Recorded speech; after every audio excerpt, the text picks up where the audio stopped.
Ternyata orang yang berzakat itu dijanjikan oleh Allah Subhanahu wa taala hartanya bukan berkurang tapi bertambah. Tahu dari mana kalau berzakat itu hartanya bertambah bukan berkurang? Ya kata Nabi, orang yang bisa makan di hari itu udah orang kaya. Kalau punya jatah buat besok udah kaya banget. Di ketika Anda keluarkan zakat sekali, poinnya 10. Apa itu poin 10 yang dimaksudkan? Bukan cuma poin pahala akhirat, tapi melipat gandakan 10 kali lipat dari apa yang dikeluarkan. Kalau Anda keluarkan 5 juta, berarti Anda dapat berapa? 50 juta. Ini yang kembali kepada Anda. Jadi sebetulnya kalau orang paham tentang konsep zakat, dia nggak akan pernah menunda. Yang ada, dia bercita-cita untuk berzakat. Jadi kalau orang paham, kalau berzakat itu mengembalikan harta 10 kali lipat, misalnya paling minimal, demi Allah saya katakan, nggak akan ada orang nunda zakat. Zakat minimal 10, infak minimal 700 kali lipat.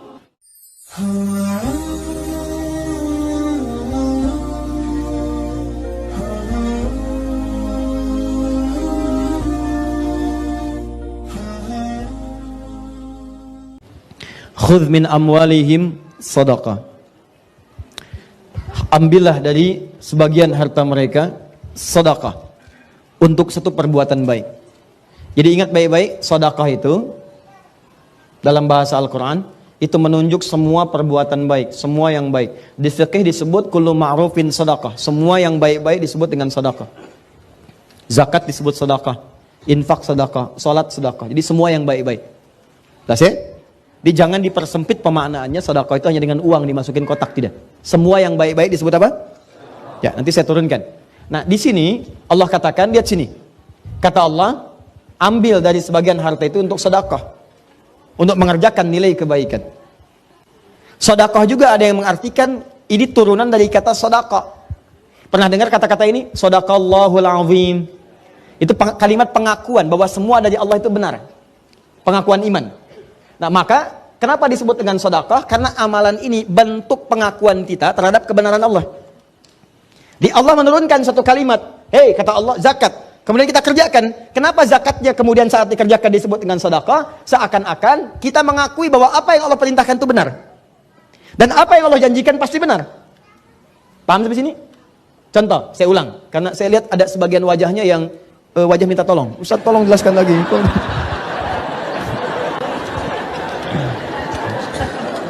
Sedekah. Lihat sini. Sedekah. Pertama dipahami semua perbuatan yang baik-baik. Jelas? Jelas. Di semua jenis kebaikan disebut apa? Nama umumnya. Yang kedua, sedekah itu ada yang mengatakan berasal dari kata as-sidqu. Sudah? Apa itu as-sidqu? Sesuatu yang menunjukkan pengakuan atau pembuktian atas kebenaran perintah dan janji Allah. Perintah dan janji Allah.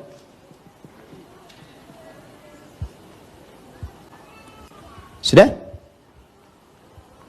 Pengakuan atau pembuktian atas kebenaran perintah dan janji Allah Subhanahu wa taala. Aplikasinya begini, contoh. Di sini ayatnya tentang zakat terkait harta.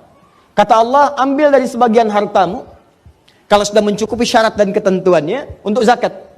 Kenapa zakat disebut sedekah? Karena saat zakat ini ditunaikan, pertama dia mengandung unsur kebaikan. Bukankah saat berzakat ada nilai kebaikan di situ? Ya, orang bisa dibantu, kita dapat pahala, baik kan? Yang kedua, dengan kita menunaikan zakat ini berarti kita mengakui bahwa perintah Allah ini benar. Benar, kita membenarkan perintah Allah. Kita tidak melanggarnya. Jadi begitu Allah katakan, kamu zakat. Kalau Anda ingin disebut sebagai hamba yang membenarkan perintah Allah, mengakui ketentuan Allah itu benar, maka buktikan. Buktinya saya keluarkan.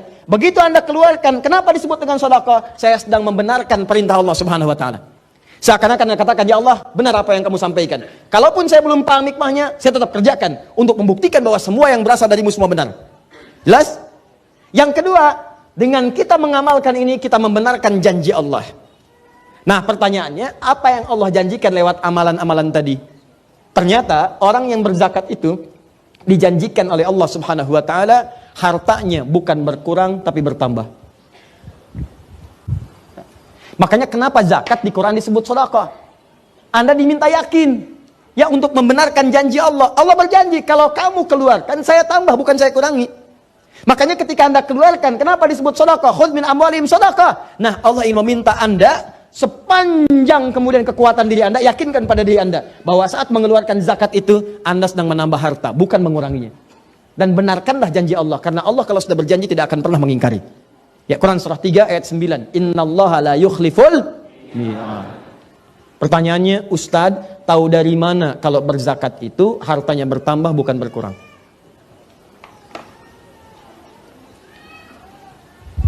Tulis pakai bahasa Arabnya, az-zakat.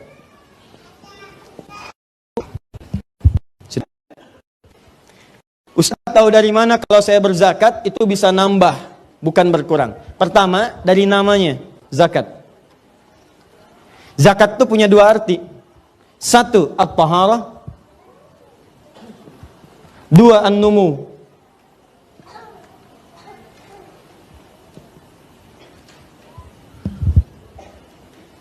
Sudah? At-taharah artinya sesuatu yang suci dari dalam dan bersih di luar. Jadi ada yang bersih luarnya saja, cuma dalamnya kotor, nggak suci. Misal, maaf ya, maaf sekali, maaf. Kita berikan contoh hewan. Hewan yang haram itu apa contohnya? Kalau hewan yang antum sebutkan tadi, misal dia dibersihkan tuh, ya, dibersihkan, dicuci, dimandiin, disisirin, gitu kan? Misal, ya, maaf, bersih nggak? Bersih, suci nggak? Tidak. Maka bahasa Arabnya al-khinziru nadhifun walakinnahu ghairu tahir. Ya, khinzir, babi itu nadhifun, bersih luarnya, cuma tetap haram, nggak suci. Sama dengan manusia misalnya, pakai dasi, pakai jas, bersih, rapi, cuman maaf hatinya kotor, pencuri. Ya, pakai dasi, pakai jas, datang ke masjid, orang takbir pertama dia mundur, tas orang diambil. Ya, jadi penampilan itu hanya untuk menyesuaikan dengan tas isi laptop yang diambil. Paham? Baik, sama datang ke kantor untuk korupsi, datang ke kantor untuk menipu, pakaiannya bagus. Nah, itu disebut dengan orang yang bersih tapi tidak suci. Bersih bahasa Arabnya nadhifun. Tapi kalau sudah suci dalamnya, bersih luarnya, disebut dengan tahirun. Sifatnya disebut dengan taharah. Kata Allah, kenapa zakat disebut dengan zakat? Wa aqimus shalah wa atuz zakat. Zakat. Kenapa disebut zakat? Karena fungsi zakat yang pertama membersihkan kotoran di hati kita sehingga tidak terlampau loba dengan urusan harta. Gak diperbudak harta. Jadi kalau Anda tidak ingin diperbudak oleh harta, capek mikirin harta benda. Ngitung lagi, padahal yang ada pun belum dipakai. Ya, kata Nabi, orang yang bisa makan di hari itu udah orang kaya. Kalau punya jatah buat besok udah kaya banget. Ini Anda ini harta itu cukup untuk 2 tahun ke depan, masih dihitung juga. Padahal hidup aja belum nyampe setahun. Kebayang nggak? Nah, jadi ada orang yang diperbudak dengan harta, ngitung. Dan yang paling bahaya adalah ketika dia sudah pelit dengan dirinya sendiri. Hartanya banyak, tapi nggak kepakai dengan diri sendiri. Sakitnya sudah parah, sudahlah obat generik aja. Wah, berobat nggak mau, itu nggak mau, tersiksa dirinya. Yang ngeliatin datang ke kebun cabai, cuman metik, hartanya ribuan triliun. Ya, meninggal di kebun. Paham? Dan banyak orang yang tidak menikmati itu. Ada orang diperbudak harta tapi tidak ada keberkahan di dalamnya. Silahkan, tiba-tiba setelah banyakin 1.900 triliun, tiba-tiba keluarganya pecah, dengan istri berpisah dan sebagainya. 25 tahun sudah menikah, ya kan? Dan seterusnya, dan tidak sedap, hidupnya nggak tenang, dibincangkan orang, masuk di media, masuk ini, masuk itu. Apa harapannya? Tidak ada. Nih, orang-orang yang berzakat itu oleh Allah dijaga dari sikap yang berlebihan terhadap harta. Diseakan-akan harta itu hanya dibuat oleh Allah mencukupi semua kebutuhannya. Jadi pas. Dan orangnya juga tenang. Bukan kurang. Dia dibuat pas. Pas dia pengen ada. Pas butuh ini ada. Pas mau berangkat kendaraan ada. Pas mau makan makanan ada. Cuma tenang. Pas mau dibagi pun tenang. Keluar. Jadi dia merasa harta ini bukan sesuatu yang penting dalam hidup. Dalam arti harus tergantung kepada harta. Tidak. Tapi dibuat harta mengikuti irama hidupnya. Jelas? Nah, yang paling dahsyat adalah, lihat baik-baik investasinya. Kata Allah, zakat ini saat dikeluarkan, bukan sekedar membuat kita loba, menghindari sifat loba terhadap harta, dan menepis racun ketergantungan kepada harta. Tapi yang kedua, ini yang paling dahsyat. ternyata itu mengembangkan harta dengan bahasa yang indah. An-numu. Numu itu jumlahnya banyak tapi manfaatnya seimbang. Kan ada yang jumlahnya banyak tapi manfaatnya nggak ada. Nambah tapi nggak kepake. Ini tidak. Begitu nambah, kepake. Nambah, kepake. Nambah, ada manfaat. Kalau bukan untuk dia, untuk anaknya. Kalau bukan untuk anaknya, untuk cucunya. Kalau bukan untuk cucunya, saudaranya. Kalau bukan untuk saudaranya, tetangganya. Jadi ketika Allah tambahkan, selalu ada manfaat di dalamnya. Pernah dengar kisah Utsman bin Affan radhiyallahu taala anhu? Coba antum cek. Beliau itu hampir setiap hari asetnya nambah. Nambah. Tapi kebahagiaannya itu selalu ketika beliau bisa mengeluarkan bagian dari zakatnya, bisa sholat malam tahajud sampai dengan khatam Al-Quran, dan biasa membaca Al-Quran. Yang paling dahsyat, setiap nambah aset selalu ada manfaatnya. Asetnya nambah, orang Yahudi menguasai sumur. Kata Utsman, saya beli aja. Begitu dibeli, bukan cuma jadi aset, tapi jadi manfaat. Semua yang haus, tinggal ngambil, gak usah bayar lagi. Kebunnya, diambil lagi oleh Utsman. Saya beli lagi kebunnya. Semua yang pengen kurma, ngambil aja sekarang. Ngambil, gak usah bayar. Yang lapar ambil, yang haus tinggal minum. Miliknya tetap milik Utsman. Dan ini kan terus bergerak kan nilainya. Setiap masa berganti, ini nilainya terus bergerak. Sampai sekarang asetnya masih ada. Dijadikan apa? Disiapkan untuk penginapan. Semua hasilnya disimpan di Bank Saudi, disedekahkan atas nama Utsman bin Affan radhiyallahu taala anhu. Sampai sekarang. Orangnya sudah nggak ada 15 abad tapi asetnya masih ada dan manfaatnya terasa. Dan di mana ini semua? Ini salah satunya kebiasaan Utsman untuk berzakat. Setiap orang yang berzakat, maka harta yang dikeluarkan itu dilipat gandakan paling minimal 10 kali lipat dari sebelumnya. Paling minimal 10 kali. Ini lihat sini, fokus ya. Rumusnya Quran surah 6 ayat 160. Saya ulang, rumusnya Quran surah 6 ayat 160. Sebentar, ini waktu saya sudah habis. Boleh nggak saya minta 5 menit lagi aja? Alhamdulillah. Ya nggak apa-apa. Nggak apa-apa, kalau Anda pengen sampai dulu silahkan. Saya jam 10 kurang seperempat pulang. Lihat sini. Tahan. Kecuali kalau ada perubahan. Fokus. Setiap yang mengerjakan kebaikan, sudah dilakukan karena Allah, maka perbuatan itu berubah jadi amal soleh. Ya, semua perbuatan namanya amal. Dikerjakan karena Allah, karena dorongan iman kita disebut dengan amal soleh. Paham? Misal, saya mau minum nih. Bukan sekedar minum itu perbuatan. Saya niatkan karena Allah, saya sebut namanya. Bismillahirrahmanirrahim. Paling minimal bismillah. Ya, kalau mau lebih jelas saya contohkan, misal. Bismillah. Alhamdulillah. Jelas? Saya tutup lagi. Nah, ketika saya ucapkan Bismillahirrahmanirrahim, lakukan karena Allah, maka perbuatan ini langsung berubah namanya menjadi amal soleh. Nah, saat jadi amal soleh ini, dia punya nilai. Nilainya disebut dengan hasanah namanya. Jelas? Hasanah. Hasanah ini kalau sudah punya nilai, maka oleh Allah kemudian, dia punya poin. Poinnya 10. Setiap hasanah punya 10 poinnya. Rumusnya di mana Ustaz diketahuinya? Di Quran surah ke-6 ayat 160. Man jaa'a bil hasanati falahu asyru amthaliha. Siapa yang mengerjakan satu kebaikan punya nilai hasanah, maka dia dapat poin 10 kebaikan. 10 kali lipat dari sebelumnya. Ya, asyru amthaliha itu, asyru amthal itu 10 kali lipat, 10 kali dari yang semisalnya. Nah, sekarang ada orang mengerjakan kebaikan. Dia keluarkan dari sebagian hartanya untuk zakat. Zakat, maka zakat jadi amal soleh. Jelas ya?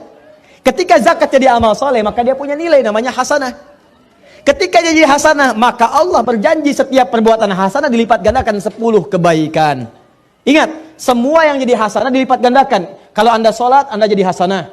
Baik ya, sholat jadi hasanah, sedekah jadi hasanah, zakat jadi hasanah. Punya nilai minimal 10. Ustadz tahu dari mana kalau sholat jadi hasanah? Buka Quran surah 11 ayat 114. Kata Allah, aqimis sholata tarafain nahar wa zulafan minal lail innal hasanati yudhibnas sayyiat. Sholat menghasilkan hasanah, zakat menghasilkan hasanah. Di ketika Anda keluarkan zakat sekali, poinnya 10. Apa itu poin 10 yang dimaksudkan? Bukan cuma poin pahala akhirat, tapi melipat gandakan 10 kali lipat dari apa yang dikeluarkan. Misal, Anda zakatnya 5 juta. 5 juta.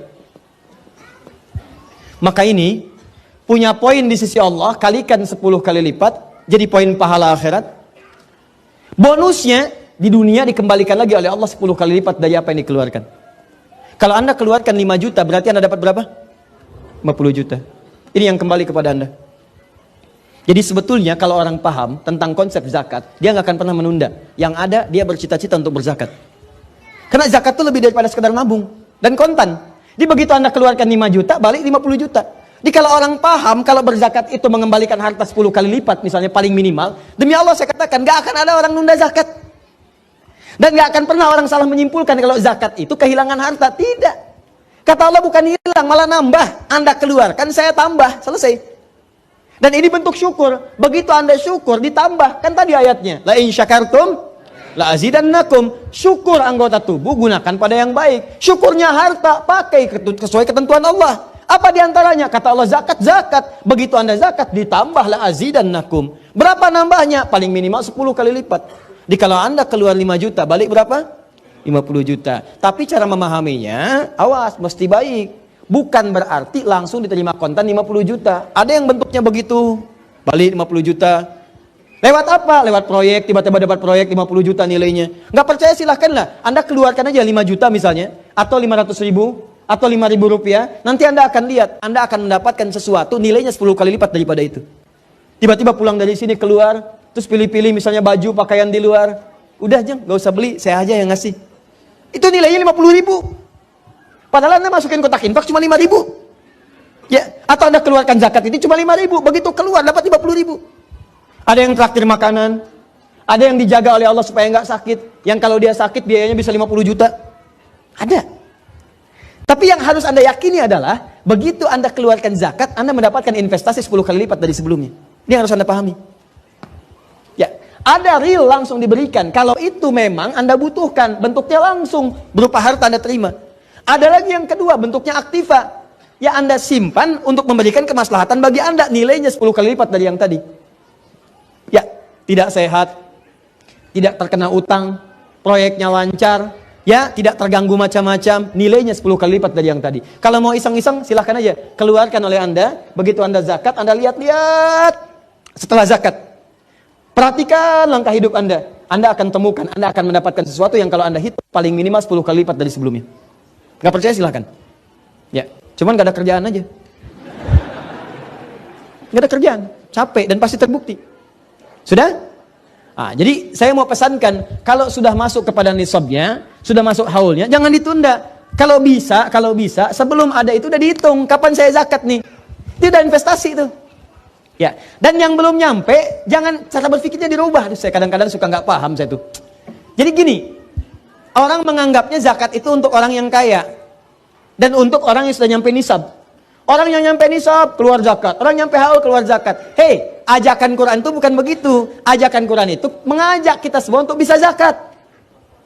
Di zakat itu jadikan bagian dari visi kehidupan kita. Saya selama hidup pasti bisa zakat, walaupun cuma nilainya 1.000, 2.000, mesti bisa. Gitu caranya. Jadi bukan Anda pahami, oh berarti yang sudah nisab saja yang zakat. Tidak. Cara berpikir. Kalau Allah katakan zakat, wa'atu zakat, saya mesti zakat. Selama hidup saya mesti zakat.